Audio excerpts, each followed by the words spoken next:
So good afternoon. I am Greg Czajka, as Sydney said. Welcome to my presentation talking about adding to the toolbox tips to become a better leader.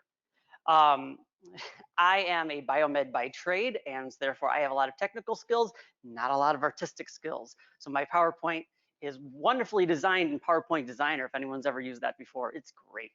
Makes you look like you know what you're doing. I have a question for the audience.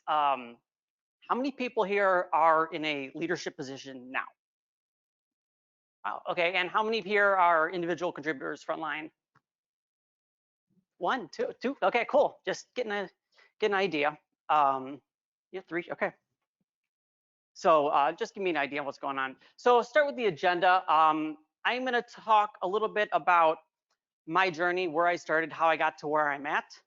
Then I'm gonna talk about connections, mentors, the key of the whole presentation, tool time, a little bit about professionalism, email etiquette, which is a passion of mine, and finally, what your journey is going to be. So this presentation is kind of geared a little bit towards everybody. So that's why I asked if you're a leader, if you're a frontline. If you're frontline, you can take up any of these tools and help yourself as you move into your leadership journey. If you're already a leader, hey, hopefully you'll pick out at least one thing, and if you did that, then I did my job correctly. Ooh. So starting with my journey, I graduated from DeVry University in 2007. Went into WT, electronic engineering technology. I didn't know what I wanted to do. I wanted to work with computers, like a lot of young people did back then. Did not know that biomed, HTM, clinical engineering existed. It was not on my radar. And as I was getting in my senior year, ready to graduate, a gentleman, the then director of Loyola University Medical Center, came to my school to do some interviews with potential grads, who is in the audience all the way in the back. Hi, Al. This gentleman is what got me to where I'm at today. So thank you for that little shout out. So he came to do some interviews at my school, and the career services people, they said, hey, this is kind of right up your alley. You should go talk to him. I said, okay. So I went into the interview. When I was getting prepared for the interview, I don't know if I ever told this story to Al, so hopefully it's not too embarrassing. But they gave me the job description. And if anybody here has read a biomed job description, they all kind of got the same kind of things. You're gonna be working on equipment for X period of time and projects and stuff like that. But this was my first professional job. I was working at a liquor store at the time as I was still in college, and I wasn't familiar with what job descriptions looked like, real ones. And so I'm getting towards the end of the job description, and it's talking about what in a sense is you need to be an able-bodied person. You got to be, carry X amount of weight and stuff like that. And I remember it saying, like, you have to be able to stand, sit, kneel, duck, dive, dip. And I'm just like, what the heck is this? This is the stupidest thing I've ever read. And so I go into this interview, and of course I'm going to put in my effort into the interview, but I was still kind of going in there a little bit kind of half-cocked. I'm like, I don't know what I'm getting myself into, and I'm just doing what the school told me to do. So I go through the interview, and somehow at the end of it, Al's like, yeah, I'd like to talk to you again. Why don't you come down to the hospital and we'll have a second one. Like, okay. So that was kind of my in to the field, and I won't go too much further into that, but it was a very eye-opening experience. So I backed my thing up. So I got into my first job as a biomed. I was there for about 4.5 years. I worked specifically in the operating room. I dabbled a little bit outside of the OR, labor and delivery, a couple of the floors just a little bit, but primarily operating room experience. After I was there for so long, the opportunity arose where I got to move into a BMET 3 position within Advocate Healthcare in the Chicago region where I'm from. And fortunately, again, thanks Al for hiring me a second time over there. It must have been good enough. So he hired me twice, and I'll stop talking and take the spotlight off you now. So I worked as a BMAT 3 there, and while I was in that transitioning phase from BMAT 1 to BMAT 3, I started to get the spark that I wanted to move into leadership. And I'm like, well, how do I do that? Because like, I'm still a late 20 something. I'm kind of a goofball. I was, what I say, I never clicked. I was still very, very young at heart, but I knew that I needed to do something more. It's hard, or it was rare to go right from technician into a leadership role. But how else will you do it? So I decided I would go get my master's degree. I went and got my MBA, Master of Business Administration, from Keller University, which is part of DeVry, their sister college, for those of you who are familiar. Got my MBA, graduated well, and I just kind of held that piece of paper in my pocket because I'm like, it's not going to help me now, but I'm thinking of the future, and this is what I think is going to help me get there. Give me that leg up on the other potential candidates. So, and again, around this time is when I started getting involved in our regional HTM association, the Clinical Engineering Association of Illinois. In the beginning, again, I'm very naive. I didn't really know what was going on. I didn't know what associations were. Like, these things were never explained to me well.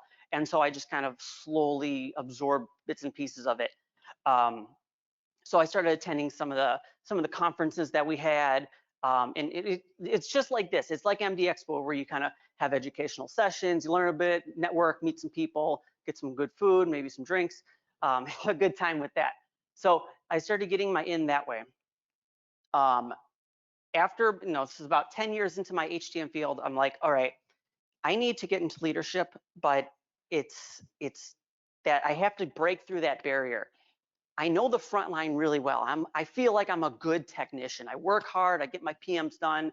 I give it my all, but I need to know more, because leaders, they don't really need to know so much of the nuts and bolts, how to turn the wrench. They need to know the financial stuff. They need to know the contracts. They need to know how to be leaders of people and train people, hiring, onboard, so many other aspects. So I decided, you know what? When the opportunity presented itself, a clinical engineer position in my organization opened up. And for those of you who maybe don't know what it is, or they vary, we were talking about this in the leadership summit this morning, how jobs across the HTM field are very widely. What's a BMAT 2 to one company is not the same as a BMAT 2 to another. So a clinical engineer in my organization, they work the back end. They do system-wide projects. They do regulatory stuff, DNV, JCO, that kind of thing. Database administration, so whatever our CMMS was at the time. So that's what I'm like, I need that background experience. So I applied to that, got myself into a clinical engineer role. Notice I'm only there man, I gotta hit the button all the time. 16 months I was there.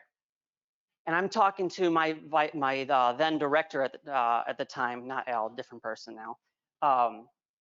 And I'm like, and he knows, I told him and everybody else, I want to go into leadership. I need to know how to get there. I've got the frontline experience. I'm starting to get the background experience. And then this is where there's this break came up for me. And they said, okay, we have a coordinator role opening up at one of our largest sites. Could be a good role for you. Not bad. It's still a technician though. It's a lead technician. And so they still do day-to-day, turn the wrench. They just help a little bit out with some of that leadership stuff, but it's not a full-blown leader. And on top of that, for me, that was going to be quite the commute, probably about 45 to an hour on a good day, because it's if anybody in the Chicago region, it's 294 north up past the city. So it's a miserable drive. But then my director said, you know what though, if you hold off just a little bit longer, we're looking at creating a new supervisor position at a different hospital, a medium-sized hospital that is, it's a great starting ground for someone that wants to start, have a relatively small team. It's a pretty easy site. It's a good way to get your feet wet. That's what I did. I waited and I got into my first supervisor position at the Good Samaritan Hospital. It was a dream. I got to learn a little bit about how to lead people, how, the challenges that come with it. And anybody here, as most of you are leaders, for me at least, the most challenging thing about being a leader is the human resources aspect of it. For the finance, sure, yeah, you got struggles with it, with operations and project management. For me, that's also it comes very naturally to me. But with people, it's dealing with personalities and emotion and the stuff that's not black and white. And it makes it's the test of a good leader. Can you maintain composure when the other person is not? So I was there for 16 months, and at this point, I had, gained a lot of favor with the leadership of HTM in my organization, and one of the other directors, he wanted to pull me in and have me be the site manager at our largest site in our entire system, which at this point we had merged with Aurora Healthcare, so we were a 27 hospital system. This was going to be basically the flagship site, and with it came a variety of personalities. I had 18 techs at the time reporting to me, both biomed imaging and radiation oncology. We had a specialist that worked there. But I said I was up for the challenge. This is what I wanted. This is what I've been growing for all of these years. I wanted to run that site and run it my way. That's what happened. So I was the manager at Advocate Christ Medical Center. I was there for 2 years. I started at the tail end of April 2020, just as the pandemic hit. And for those of us in the Chicago region, that was the busiest COVID hospital in the entire state of Illinois. I think at our peak, we had around 250 inpatient COVID positive patients. It was a lot. And I remember I was supposed to start this, Monday the 28th or whatever it was. And I get a call from the VP of operations Sunday morning. And she says, Greg, we need to double the amount of beds in our ICU now. Okay. I mean, I was familiar with the site because that's where I was a BMAT 3. So I'm now the manager of the same site I was at. Okay. I call up a couple of my techs, for the people I know I can rely on that are gonna, take time out of their Sunday to come and do work, even though they're not on call. Probably about 4 or 5 of us came in and we pulled monitors out of, the outpatient pavilion where we weren't going to be needing a lot of beds and monitors because there's no outpatient cases with COVID at the time. And we went into live patient rooms in our cardiac ICU, and we just mounted those things up on the wall. And it was a wild ride, but it worked. We got all the Philips. Of course, anybody here with Philips monitoring knows how challenging it could be to create new. God, it's been so long since I've touched that stuff, but making new beds and sectors and all that stuff. It was just a fun time. But thankfully, I had my techs that knew what they were doing. So then after that, I was there for 2 years, and I wanted to continue progressing. I say to anybody that'll listen, I don't have a ceiling on where my career is going. I'm a director now. I want to be a VP next. What do I want to be after VP? I don't know what's after that. Is there a C-suite or is there a higher level VP? I don't know, but I still want to keep going because that's the challenge that I want for myself. I'm not content to stay in one place. So, I had told my director, I had told that VP of Ops that I have higher aspirations, and how do I get there? Because in my organization, we don't have a lot of turnover in the director's roles. 10 years, I had never seen a change in that leadership structure. Pretty much, we just had solid people that weren't going anywhere, and they weren't anywhere close to retirement. And so I'm like, how do I get there? And the other thing is, I have a loyalty to my organization. I had been there for, at this point, 9 years, and I don't want to leave. I could go and find a job through LinkedIn or through connections that I have with people in this room and say, hey, do you have a director position open? I'd be interested in talking to you about that. And sure, I could probably do that, but I like my org, so I don't want to leave because they've been good to me and they treated me well. So this is kind of where my turning point was in career. For those of you who don't know me, I'm not even in HTM right now. Don't hold your stones. An opportunity presented itself within our support services structure, which at one point did include HTM. We did some reorgs and realignments, so HTM kind of fell out of that box. They report to our IT group now. But so in support services now, we've got food and nutrition, environmental services, public safety, facilities, and planning, design, construction, and at one point supply chain as well. So now I moved into a role, my current role, where I'm a director of operations that is supporting those support services. So It's very, very different from HTM, but it has helped me grow and learn more about healthcare overall. If I want to be in the C-suite, I can't rely on only knowing how HTM works. I have to know more. I was talking to one of my friends here, somewhere in the audience, who was shadowing food nutrition services just because he wanted to know how they work at his facility. It has nothing to do with HTM. They don't have any equipment we have to touch, at least not in my organization. But if you at least have an idea on how their operations work, it makes you that much better as a leader.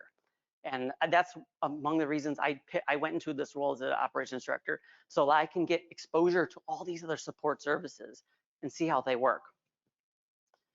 While I was in my, and I kind of skipped over one other things that while I was in my manager role, I wanted to do a little bit better for myself. So I went and got my CHTM, a Certified Healthcare Technology Manager through Amy.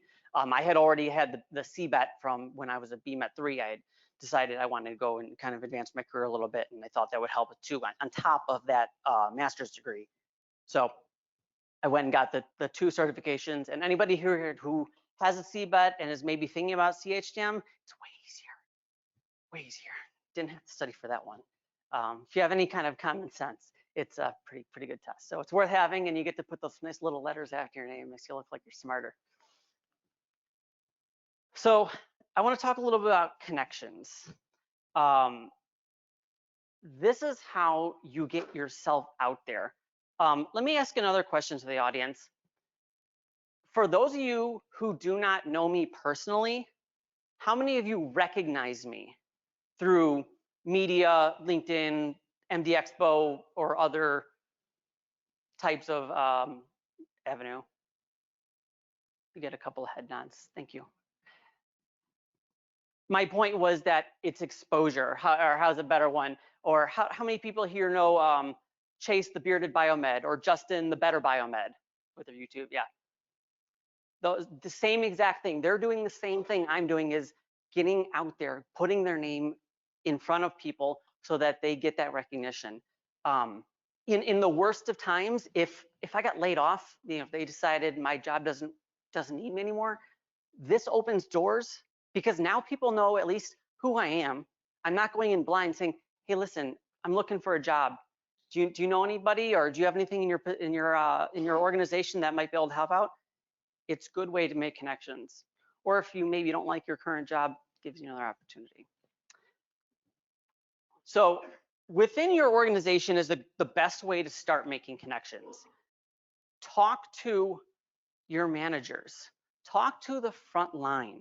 And like if you go on the floors, talk to the, they have different names, Hux or Sims, the unit managers, the people that answer the phone, take care of the day-to-day administrative stuff on the nursing units. Get to know those people, ask their names, let them know who you are, why you're there. It's so vitally important as a leader to make yourself known. We have daily huddles in every one of our healthcare, every one of our hospitals. And every day, every leader reports out. And there's some people that I hear on those report outs, I only know them by name and voice. I have no idea where their office is, what they do. I loosely know their title because I've seen the breakdown of the report out. But other people I know so well because I see them. I run into them in the hall. I stop and have that flyby check conversation in the corridor. It's so vitally important to make yourself known. LinkedIn. I love LinkedIn. It is my favorite social media right now. It is my only social media right now. I don't have an Instagram. I don't have a Facebook. I don't have, TikTok, whatever the kids are doing these days, or not for me. LinkedIn is your professional, it's your Facebook for work. Use it. If you don't have one, make one. It's how you get exposure, again, through talking to people at these organizations. If you haven't, actually, I left my phone somewhere else, but one of my friends here gave me this wonderful idea yesterday when we were talking. If you have LinkedIn, you can get a little QR code real quickly on it by typing the search bar. He made it his phone background. And then he That way he can just go around like this to anybody. Here, quick, scan my phone. You can connect with me on LinkedIn. Super simple stuff, right? But that was the first time I've ever thought of or heard of anybody doing this. Thanks, Sean. Appreciate that. If you work with anybody, again, this going back into within your organization, connect with them, hook up with them on LinkedIn. It just gets name recognition out there. Next, Regional National Association. So, going back into my Clinical Engineering Association of Illinois, that's my regional association for the Illinois and Chicagoland region mostly. As many of you know, there are a number of other ones out here. I know HTM, Texas, in North Texas, they were sponsoring some of this stuff here today. Let me ask another raise of hands. How many people here are actively engaged with your local association? About 3/4. Okay, follow-up question. How many people here do not have a regional association with which to be connected? Couple. I was talking to a gentleman yesterday, Bryant Hawkins, and he said he's from the Louisiana area and he doesn't have one. He's thinking about making one because he's like, we've got 7 hospitals. That's a good handful of biomeds that might be interested in just having that connection, that camaraderie. And I go, that's a great idea. Listen, my friend, I was previously the VP of the CAI until my term expired at the end of last year. I didn't decide to continue moving to the next role, but I have a lot of experience doing that. And so I said, listen, if you need help getting it off the ground, give me a call. Here's my number. Here's my LinkedIn. You know how to get a hold of me. I can help you get there. And honestly, the easiest way to do that is start with an existing organization and borrow what works and change what doesn't. Just last year, last summer, I was at the AMI Exchange and I was talking to one of the leaders from the HTM North Texas, and I don't remember his name, I apologize, but he was talking to me the same thing. He goes, well, we have an organization, we've got chapter meetings periodically, but we don't have a conference like this one, a conference like CAI does. And we just haven't wanted to in the past, but I think we want to now. We see the value that it brings. And I go, it's a great idea. The hardest part is getting it off the ground. You do need funding in order to start a conference. So he told me they do some kind of donations or people give money and they get a little bit extra something that in order to help keep the organization afloat, but you need a little bit more. So I'm like, let's brainstorm, give me a call. We'll figure out how you can get at least enough money to get a small conference started, and then you build up from there. You're not gonna start at a place like this on your first conference unless you have a very generous, very rich donation to the HTM Association.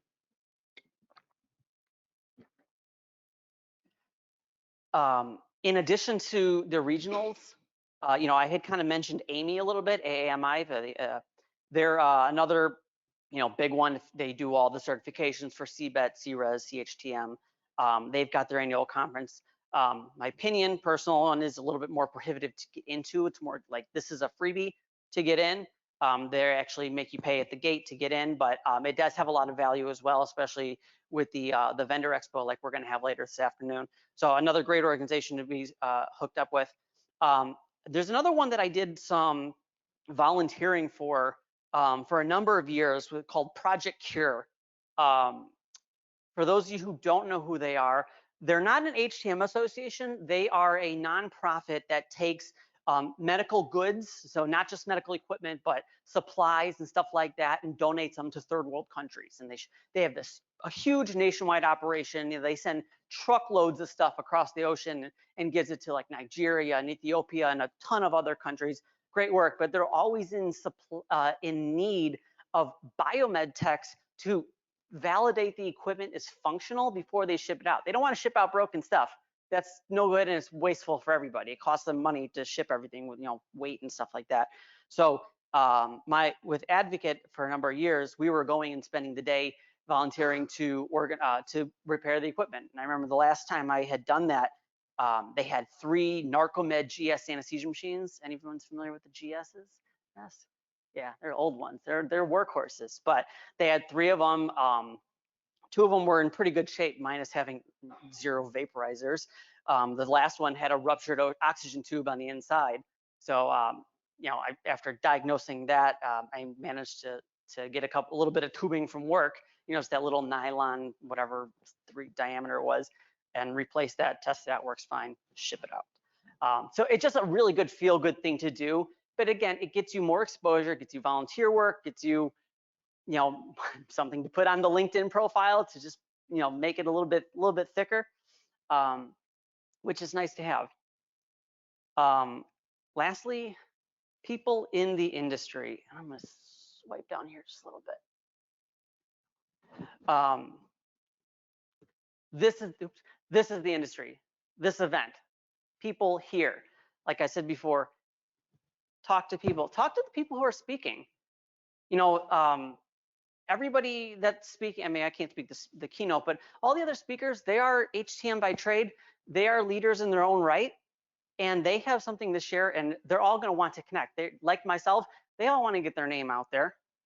And, you know, just having that connection. And then if you do just go check out your LinkedIn every, you know, couple of days or whatever floats your boat, and you get to see what's going on in the world of HTM, in the world of vendors, in the world of ISOs. You get to see news about what's coming out with right to repair and ECRI updates. You know, all this information is out there, but you have to seek it out. It's good stuff to have. I want to talk about mentors. Mentors are not limited to your boss, your one-up. Your mentor can be anybody that you work with. I consider my equals, my other directors to be mentors. They teach me things that I don't know. Sean here, I don't work for him, and he's, you know, we're both directors, but I still think of him as a mentor. Al Moretti, Al Gresh in the back, you guys are mentors in different ways for me as well. Just anybody that can teach you something can be a mentor. They might not even know it. They're secret mentors.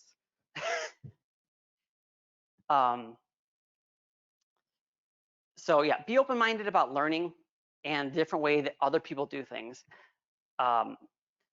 You know, I've had mentors, you know, besides my bosses, I've had nursing directors, operations VPs, site presidents, who I've actually gotten to know at some of the sites that I've worked for, you know, fellow HTM managers. My personal trainer's a mentor. He teaches me a lot of things that I don't know, personally how to dress, but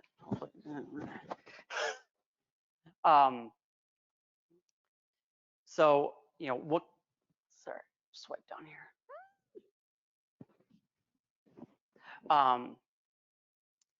You know, what can you learn from them? Let's back up. What can you learn from them? They can teach you so many things.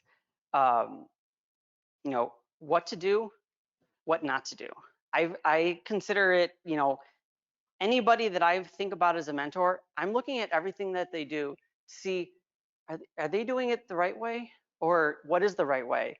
Or I like to say I learn from people's failures. I learn from the failures of my parents. Not that they're bad parents or anything, but like mistakes that they have made. And I'm like, I'm never gonna do that because that was a bad thing. And I continue to do that, you know, in my career now. When I'm on meetings with people, I listen to the way people talk or how they talk to people, talk about people. Say, I don't want to be like that. You know, one of the challenge that I find myself, you know, doing. I had my my annual review just a couple weeks ago, and at my level, you're supposed to do a self review first, and then you submit that, and your leader reads it, and they get feedback from other people. But I said one thing that I want to work on as a leader is not getting into the politics about things with people, like, oh, did you hear what so and so did, this and that, like getting into that. It's just like an echo chamber of bad feelings about a person or a group, or, you know, it's real easy for us to start blasting on IT. Oh, IT, always so slow with their work orders and never closing things out, and never get to see it's negative. And if I can borrow from the keynote speaker, you know, the glass half full, glass half empty. I'm a glass half full guy. I smile all the time. It's funny he said that because I found myself practicing that smiling technique a few years ago. Like I used to just have, straight face, nothing fancy, just my normal face. But as I started to force myself to smile more and more, I started to want to smile more and more. And now it's almost my natural feel, especially when I'm with, if I'm on, when we do meetings at work, I'm a remote employee at this point. So all of my meetings are remote meetings. And in my org, it's encouraged to be on camera. For the most part, there's certain meetings we won't have it on, but if I'm with my team, 100% you're on camera. So you have people looking at you, and my boss and my team will say, Greg's always smiling. He's always so happy. He brings the meeting up, even if I'm just there. It's just something that I do, and I think it makes the world just a little bit of a better place to be, especially when there's stuff going down.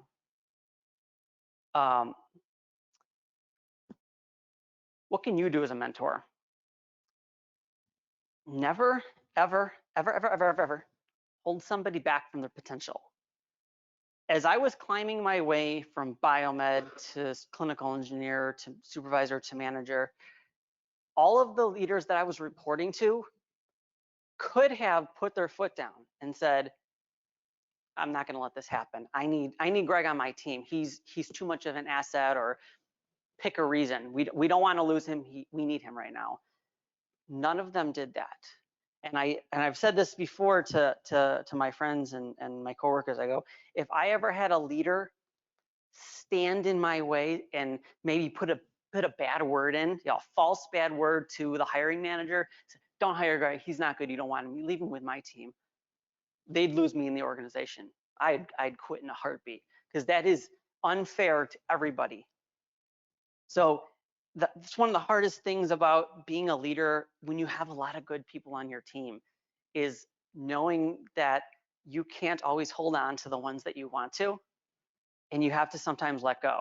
There are circumstances, beyond your control. They might have family reasons, medical reasons for needing to leave. There might just be an offer that's just too good to pass up. Hey boss, I want to stay, but they're giving me $5 an hour. Like $5 that's for a lot of people that they can't turn that down, and I don't blame them. So don't ever hold somebody back. It sucks to lose somebody, but and to kind of tie into that, go out on a good note. We've talked about this before, and I know we talked about it a little bit yesterday with some of the people I was with. This is a very small industry. Everybody in MD Expo here, or in your association, or in the HTM in your area, we all know each other. And so you don't want to ever burn bridges, especially if you're leaving an organization. Say, thanks, had a great time, part ways on good terms. Because if you burn a bridge, it is going to come back to haunt you. An example with somebody was telling me yesterday, they had an employee that left on bad terms, and then a couple years later, they were applying for a leadership role in that person's organization, and it turns out that the hiring manager was the one that they left on bad terms with. And they're like, oh, I didn't, how are things? I didn't know that you were hiring. And the person apologized, and that leader ended up hiring them despite the bad blood. But it was, if they had not apologized or tried to come back, they could have just said, well, I'm not getting that job, I'm going to apply somewhere else. But don't burn bridges. Yes.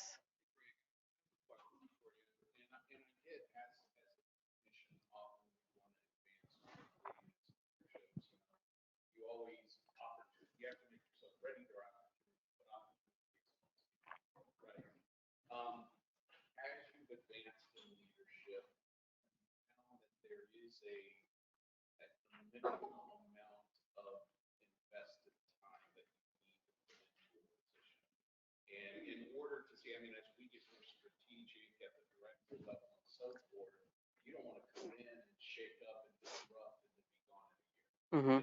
Is there an expectation of, I know in my organization of leadership, before you're able to move to that next level is 2 years, right? We want you to make the changes and be around and see your changes to success.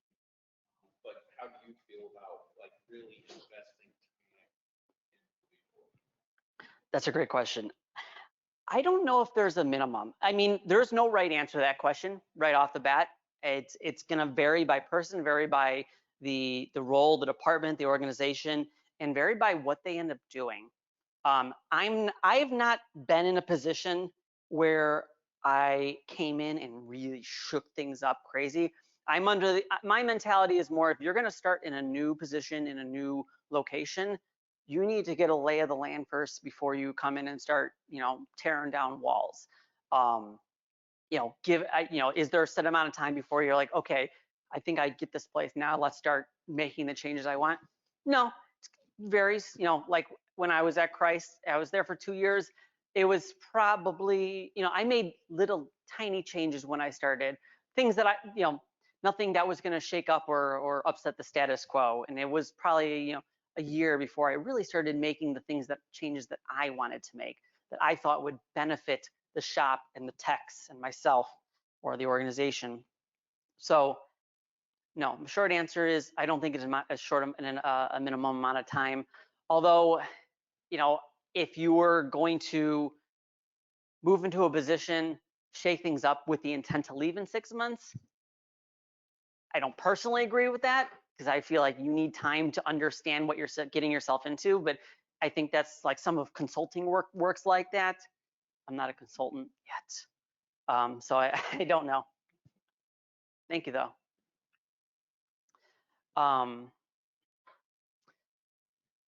Yes. Oh.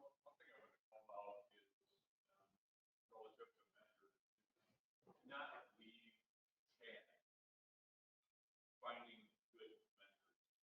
One of the most valuable mentors that I finance director that I sought out when I first became a site manager, didn't know a whole lot about healthcare finance, but asked him if he would take the time to teach me something about that.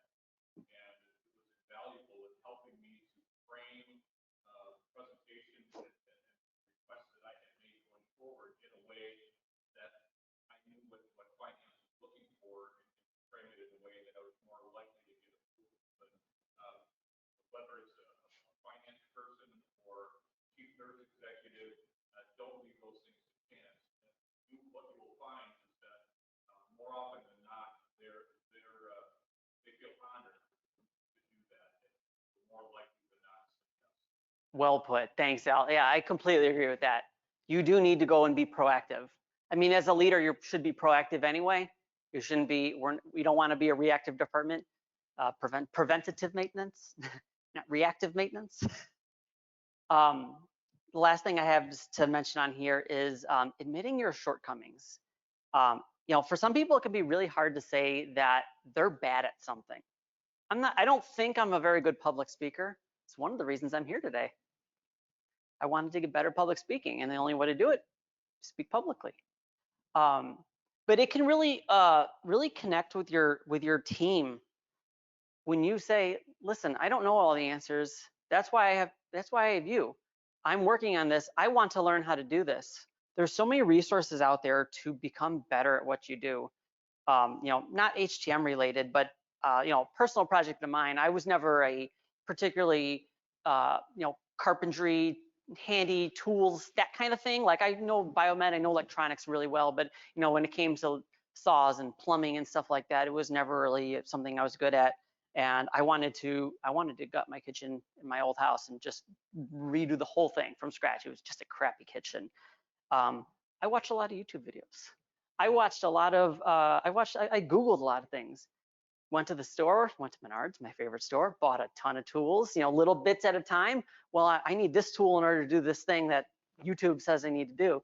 And over the course of 4 months, I brought that kitchen down to the studs. I learned how to do plumbing. I learned how to fix the electrical that was jacked up in there. I, put in a counter and a sink, an attic access, because that's how it was in the house. I learned how to do it because I wanted to, and it was something that could be done. Man, I really should have put those pictures in my presentation.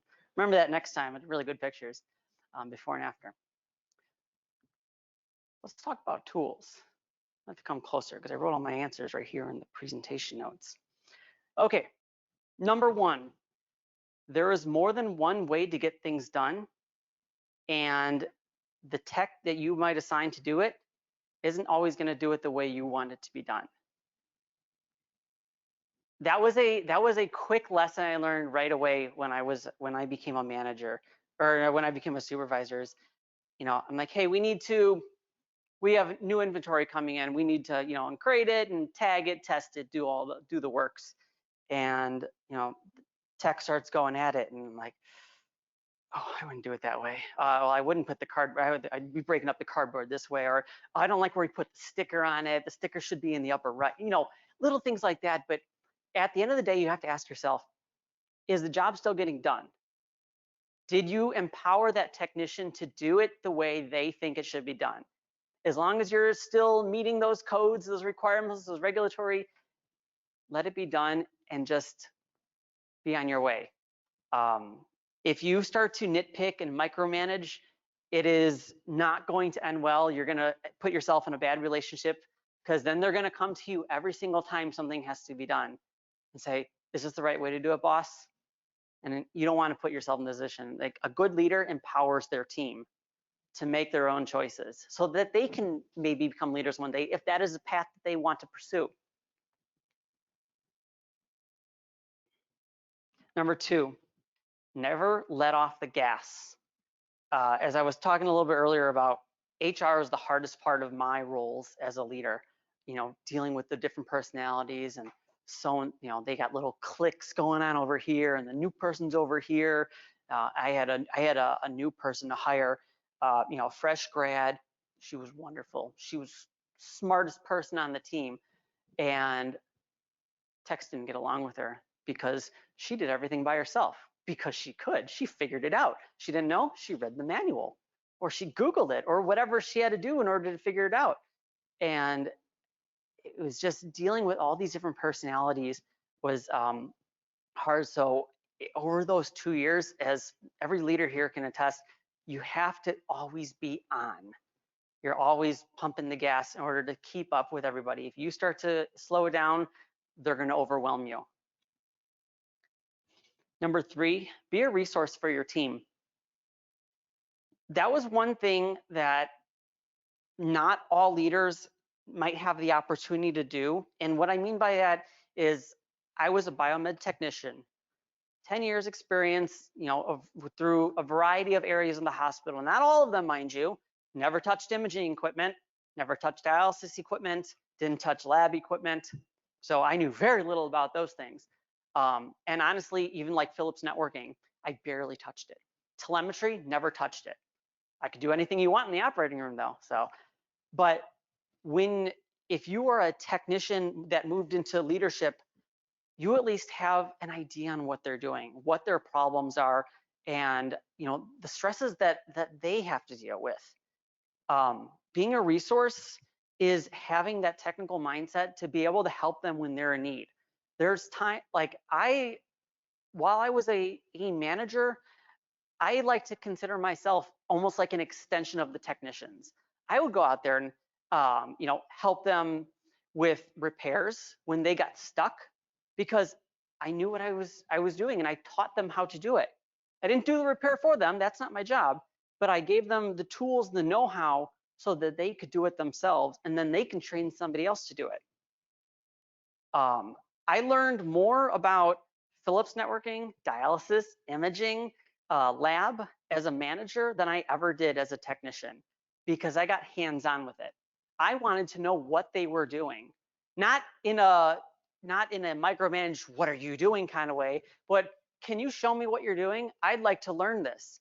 No, I don't ever have to repair. I don't have to come in at 12 o'clock in the morning and because the Philips monitoring went down, but I want to know how to do it in case that ever does happen. Or when the on-call person gets called in at 12 o'clock and they're stuck and they're calling Philips and Philips isn't giving them the answer, or helping them the way they need, they can call me and say, Greg, the systems went down, I lost sectors, I got intermittent this and that. Do you know what I can do? I can give them some suggestions other than, well, I don't know, call Philips. I don't want to beat up on Philips. Philips is fine. Just use them as an example because I know them very well. So if you can, spend some time learning what they're doing. I might never go to RSTI school and learn how to work on x-rays, but I still like to know the principles of what's going on. I'll tag along with my imaging engineers and see what they're doing when they're opening up the CT or doing a calibration on a x-ray tube or whatever. It's fun to know. I like to know these things. It keeps me techie at heart and still involved. I don't ever want to disconnect from being a technician, even though I don't plan to be one anymore in my career. Scroll down here. Number 4, I kind of mentioned this before, but attitude, glass half full. You are the face of your department. And if you come in with that smiling attitude, that can do, let's get it done no matter what, it will be infectious, and your team will, most of them, absorb that and have that same attitude. I had a manager some years ago who was a very glass half empty person, and when that manager was having a bad day, the shop was having a bad day.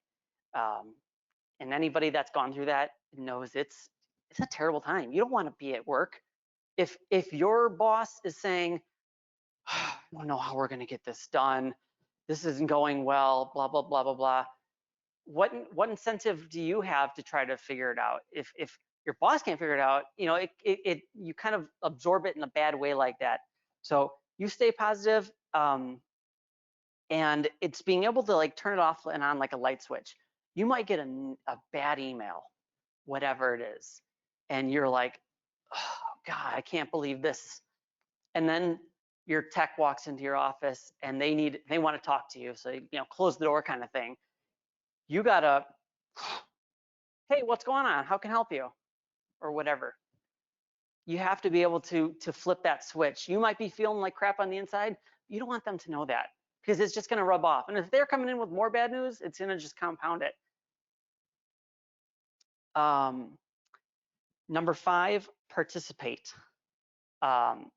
When I was a manager, and we had so many projects going on at my hospital, we were always, you know, getting new equipment in. We needed, you know, a whole bunch of people to help get it off the dock, that kind of stuff. I always go, I'm looking for some hands. Who wants to volunteer? I was always a big proponent of volunteering, because I'm like, it shows me who's going to be that above and beyond. Who wants that 5 on their review versus who's meeting expectations. And I had some people that were always, even, it doesn't matter how busy they were, yeah, I'll help, I'll do it, because they just knew that that's what I wanted.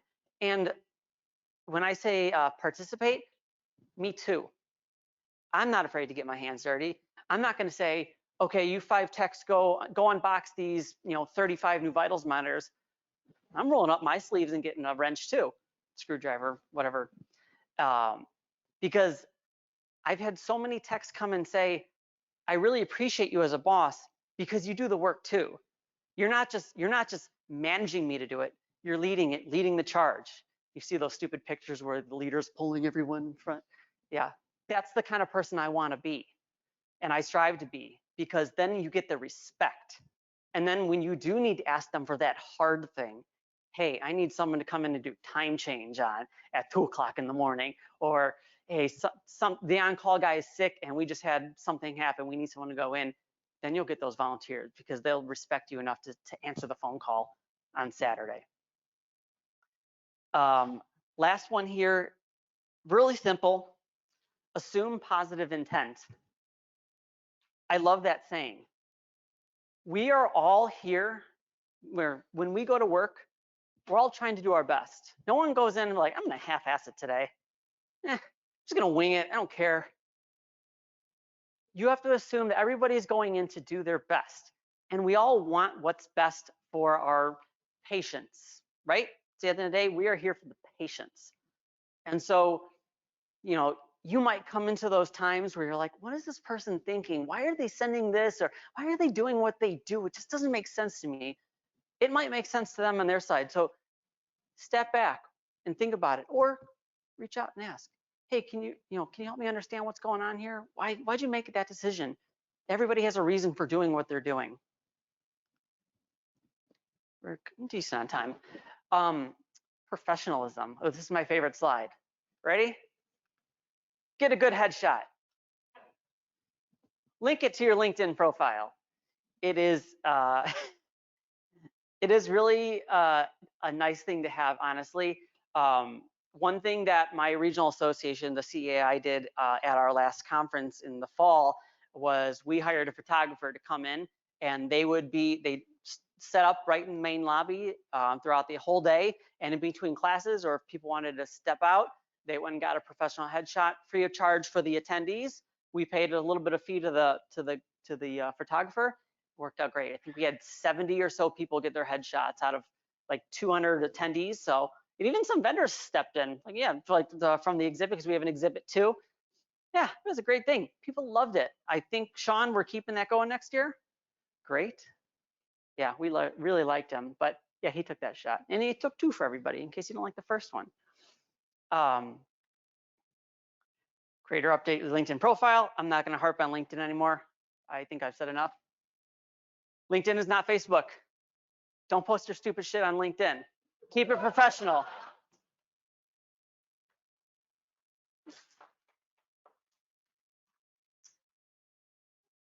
Enough said. Don't be accusatory.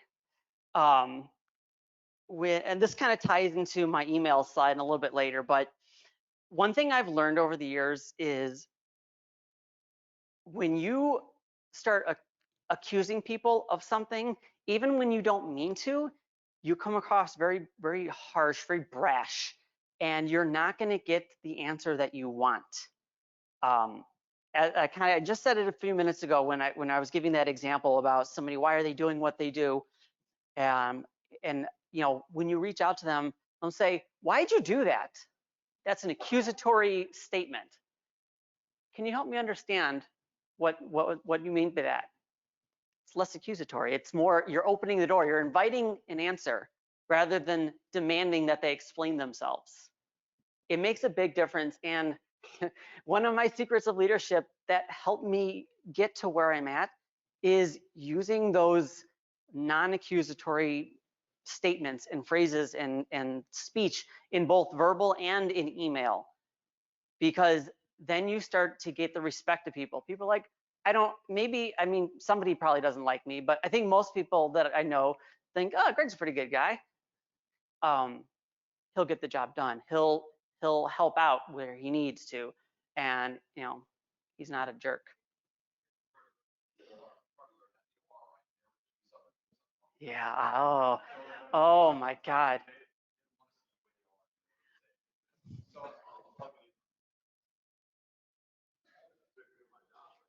I'll give you a practical example right now. Towards the end of my time as a BMET 3 in the OR, I got called into the operating room a little after the case. Patient's already asleep. They're starting their work. And the anesthesiologist says, we have a Draeger Apollo anesthesia machines. He goes, I'm not getting my end tidal. I'm not getting any of my gas readings. And we had been kind of going through some education with the staff about, you know, running through the self-tests in the morning. That's in our organization, that's kind of the anesthesiologist's responsibility. We don't make our anesthesia techs do those self-tests.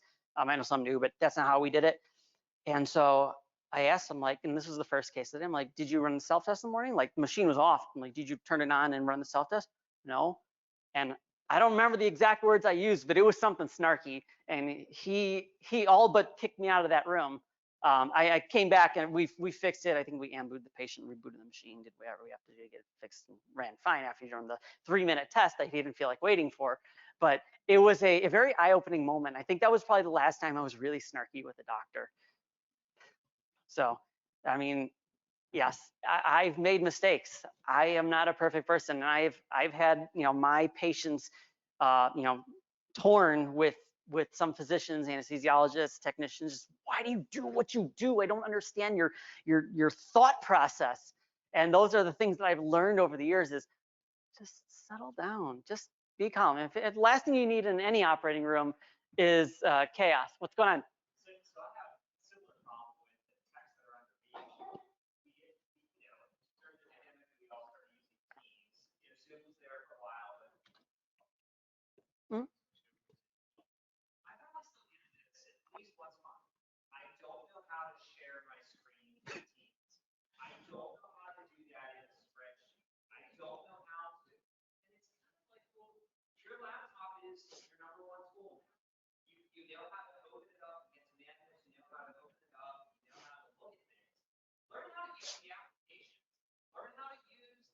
server for the infusion pumps to find out what pumps are online and what are not online. But I hear too many times, like, you know, and as a manager, you can't go back and say you're a dumbass because you don't know how to use your stuff. Yeah.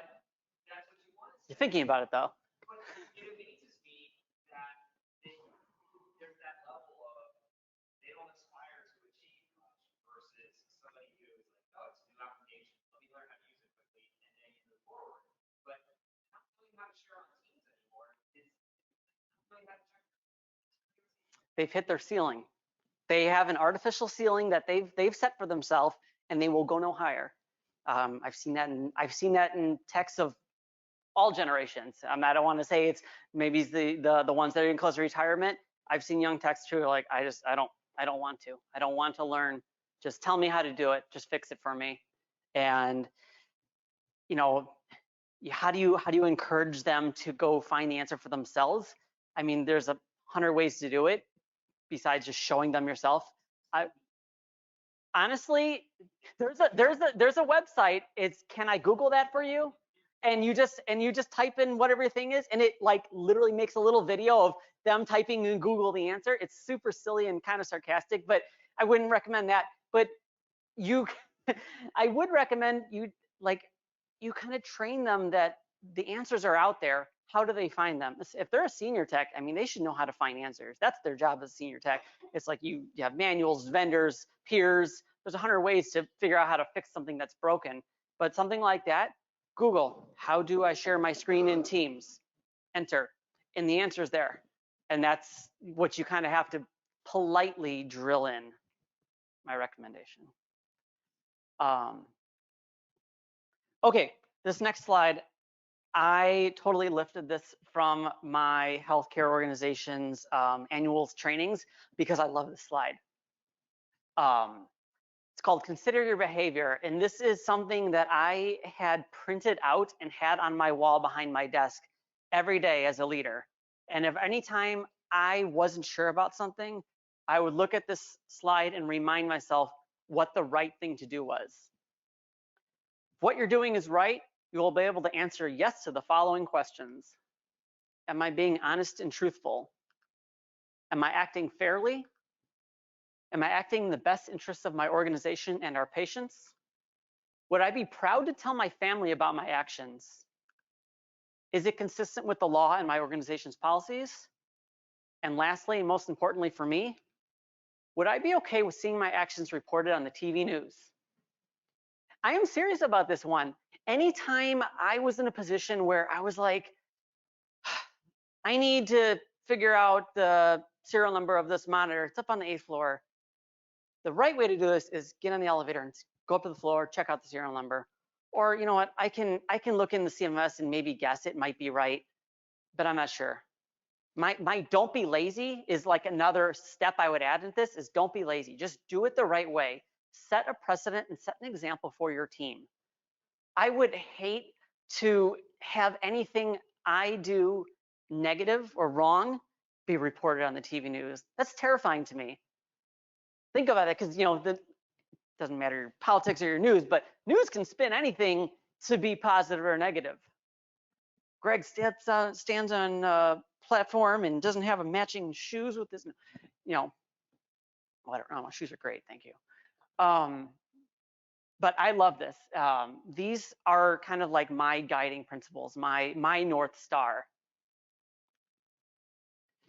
We got 15 minutes. Email etiquette. Yeah. I love that. Yeah. So you're gonna go and see the OR director at 4 o'clock and you're walking down the hospital and you realize that you always do that people will believe you and will trust out with you. Yep. Perfect. I couldn't agree more with that. Email etiquette. Most of us send emails all the time. We're our leaders, our inboxes are our lives. And as such, I've learned tips that will make sure my emails get read most of the time for the people that choose to read them. But get your point across. First one was right there. Don't make them too wordy. If you keep it concise, a paragraph at most. And there's few times, if you have more than 2 paragraphs, the chance of your audience reading the full email, the longer it is, the less they're going to read it. They're going to skim it. They're gonna get bits and pieces. If you need something, if something is really important in your email, if you need one line to get across, highlight yellow, highlight red, underline, bold, italics, big letters, something. I've done that. You know, please respond by Friday at 3 o'clock. I need the answer by then when it goes to a group or something. Or another little a tip with when, especially if you're sending an email out that you need them to answer or do something, put in the subject line, action required, all caps, action required, and then whatever the title your subject is. It helps get that point across, especially when you're sending it to people who do get 100, 200, 300 emails a day, and they're bogged down. And if they're looking for context clues as they're scrolling through their emails, to do that. Buzzwords and corporate lingo. I am a sucker for all of this stuff. Learning how to talk the talk. It's goofy, and some people will really roll their eyes at it. Oh God, I hate when people say like, I think I had some examples in here. Oh, I certainly did. I always start my emails for almost always, good morning, good afternoon. It's a real nice professional way. A story I have real quick is a couple of years ago, when I was a supervisor, I was sending an email. It was like 7 o'clock at night. I was responding to one of our vendors. I've known her for years. You know, we've done business back and forth. And I was responding to like a quote that she sent me. And I said, hey, Kelly, blah, blah, blah, blah, blah. And I copied my boss in it because he was involved with that particular project. Within 2 minutes, I got an email back from him. Don't ever start an email with, hey. Oh, I was livid. I was livid. I'm like, what is he nitpicking my email for? Somebody I know. It was, you know, it wasn't like I wasn't sending it to any C-suite people on. It was just me and the vendor. And it's just, much as I disagree with his method of conveying that information, I did take it to heart, as one of my mentors is, much as he was a guy. I did take that to heart, and I do start using good afternoon, good morning, and pretty much all the time. That's an acceptable way of sending your emails out. And it really, I find it to be very inviting. People aren't, it doesn't sound accusatory. Even when you're sending an email that might be a little nasty because you're like, you need an answer, you're upset something, you still send it out like that. Oh, here, getting to the buzzwords lingo. I'm following up on this. I'd like to do a pulse check. Everybody hear of pulse checks? When you were expecting an answer a week ago and they still haven't responded, you want to just make sure they saw the email with, instead of saying, hey, did you see that email I sent you? I'd like to do a pulse check. I sent one of those recently. What was that? Per my last email, that's on the border because I've used that, but depending on your audience, it could sound a little bit accusatory. I think I've tried to strive away from per my last because it sounds, it's a dickish thing to say. It's like, hey, did you bother reading the other emails underneath that? It's right there. Yeah, I used this example a little before, but can you clarify instead of what do you mean? Alternatively is having difficulty understanding. It really, even if you don't have the problem, if you put the blame on yourself, it comes across as very inviting. Like, I'm sorry, I'm trying to do this, but I just don't understand. Can you help me out? Instead of, you don't know how to explain it, dumbass. It's seriously, it does help get responses from people who won't otherwise respond. Be thankful. I almost always either start or end my emails with, you know, thanks for this, thanks for that, thank you, by the way. I do it a lot when I'm responding to something that they've given me information. Hey, thanks for sending this over. I'll get right back to you. Thanks for sending this over. You know, here's blah, blah, blah, blah, blah. Again, it builds that reputation, that rapport with that person, especially if you're going to talk to them more than once, whether they're a vendor, or colleague, nurse manager, whatever. It just makes them, you know, like you a little bit more. Use of we, oh, sorry, I'm skipping over this. Use of we. Oh, I love the use of we. You will seldom find an email from me that says I think this, I want that.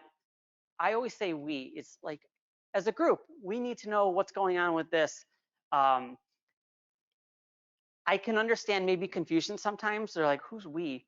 But it's my way of saying me or my team need to know X, Y, Z. Again, it comes across a little bit more friendly, and as opposed to, and it kind of on the same lines, you. When you say you, sometimes it can almost feel like a finger point. So just think about how that email would come across to you. Like, if you don't already do it now, proofread your emails before you send them. Make sure, hey, nobody likes typos, spelling errors, but put yourself in that other position as the recipient of that. Like, does that make sense? Is that something I would respond to? Be timely. The hardest part of people who get 300 emails a day is responding in a timely manner.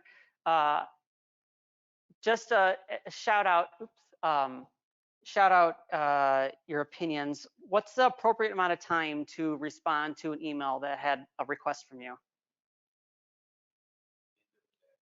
End of the day, I heard immediately. Thought 2 days.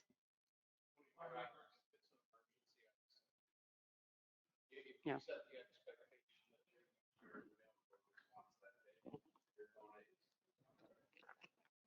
Yeah, I agree. I 48 hours is typically what I would consider an appropriate response, but the sooner the better, right? If you can get to it within 10 minutes because you happen to be there, by all means. But after 2 days, you're leaving that person wondering, did you even get the email? Unless you're on PTO or something like that. But yeah.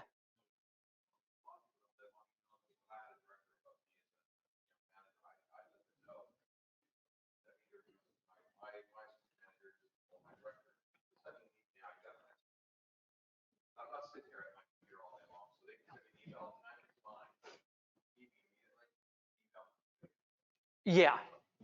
And that's something that you'll set up.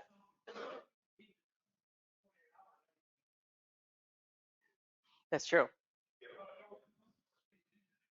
I mean, like routine, more routine-ish. Like if you have something that's pressing, like you said, call me, text me, whatever your primary method is. Most people, I imagine, here set up with their bosses or their reports what the appropriate way or best way to get a hold of you in an emergency is. Like some people don't check their emails. They have like they just don't. I don't know how they live their lives.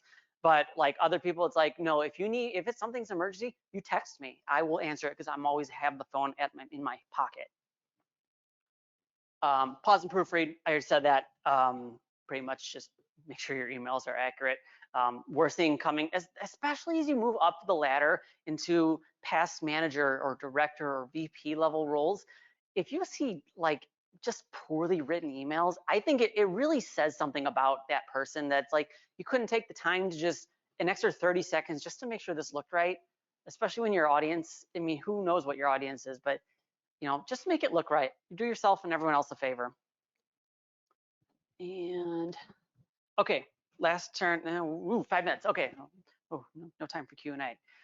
Real quick then, ask yourself what you want to do. What do you think of as your plateau? What's your ceiling? Some people are very content at where they're at. Some people I've talked to already today and yesterday, I want to go C-suite. I'm C-suite material. I just need a little more time and experience to get there. Continual improvement. Leadership's about continual improvement. You're gonna be hard pressed to find any organization or any leader says, we're good enough and we're gonna stay this way. It's like safety, right? We're never fully safe. We are always continual improvement. Put yourself out there and volunteer. Kind of ties back to that Project Cure thing I was talking about before, but even with your teams. If you're asking your team to do something, you should be willing to do it yourself as well.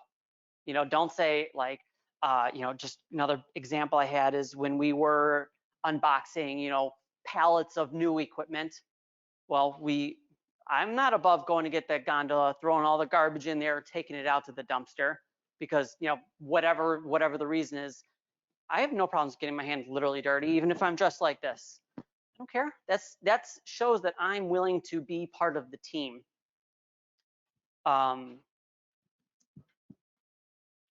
Put yourself out there, doing things that are scary, like presenting in front of a team or in front of a whole group of people. It's okay to fail as long as you learn from your mistakes, because nobody's perfect.